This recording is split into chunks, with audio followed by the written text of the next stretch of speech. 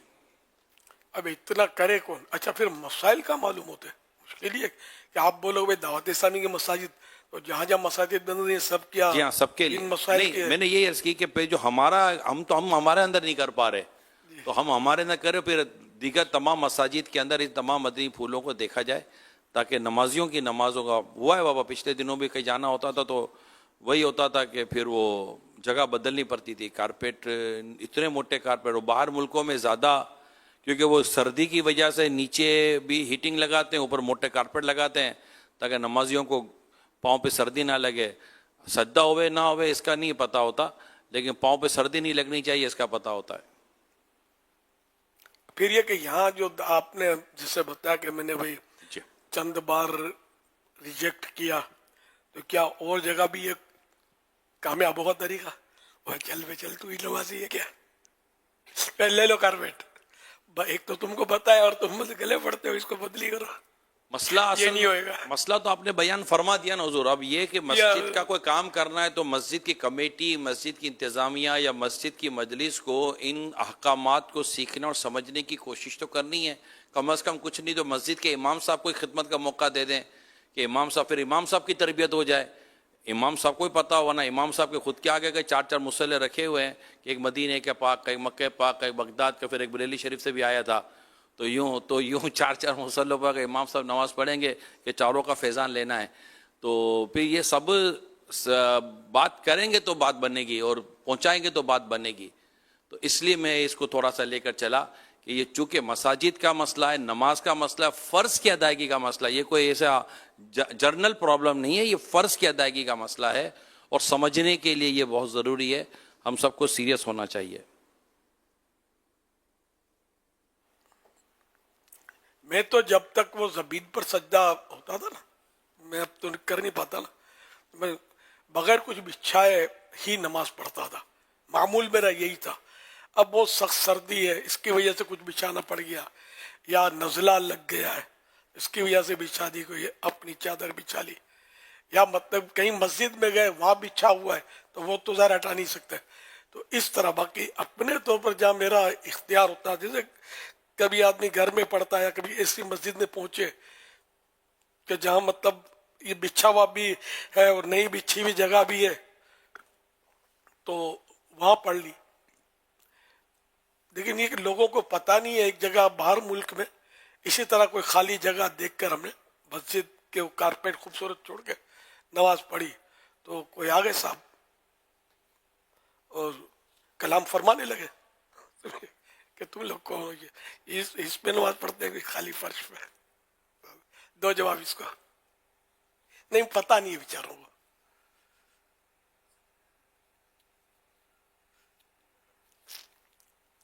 صلو علی الحبیب صلی اللہ تعالی علی محمد. بات کو تھوڑا پورا کرو. یہ جو ذاتی دلچسپی لینا ہے نا مسجد کے معاملے میں، اس کو مہربانی کر کے تمام عاشقان رسول اس کو نوٹس کریں کہ جہاں جہاں ہمارے اختیارات ہیں یا جہاں ہماری ذمہ داری ہے، اور شرعاً ذمہ داری صرف والنٹیرلی یا رضاکارانہ آپ نے کہا کہ میں خدمت کرتا ہوں، تنخواہ نہیں لیتا، لیکن جو ذمہ داری آپ نے وقف کے ادارے کی قبول فرما لی ہے تو اب آپ پر اس کی پوری ذمہ داری آتی ہے کہ وہاں پر تمام چیزوں کا جن کی شریعت نے ہمیں پابندی دی ہے اس کا اہتمام کرنا ہمارے لیے ضروری ہو جاتا ہے. تو اس میں ہمیں نوٹس کرنا چاہیے، چاہے لائٹوں کا مسئلہ ہو، کارپیٹ کا مسئلہ ہو، وضو خانے ہو، پانی کے مسئلے ہوں، جو بھی ہو، ذمہ داران، نگران اور جتنے بھی عاشقان رسول دیکھ اور سن رہے ہیں، ماشاءاللہ مدنی مذاکرے کی یہ برکت ہوتی ہے کہ ہمیں زندگی کے مختلف عنوانات پر اور ہمارے جو واسطے پڑتے ہیں اس پر ہماری تربیت کی جاتی ہے. لیکن بس ہم ساتھ ساتھ ایک سوال ہم میرے سنیں سرچ کر دیتا ہوں. یہ معاف کیجیے، ایک مسئلہ پہلے کچھ جو بیان ہوا نا نمازی کے آگے سے گزرنے کا، جی مسجد کبیر جی جی جی مسجد اس میں کبیر تھوڑی اصلاح کی ضرورت ہے. تو وہ جواب تو ایڈٹ کرنا پڑے گا، اس کی جگہ نماز کے احکام، مکتب المدینہ کتاب ہے نماز کے احکام،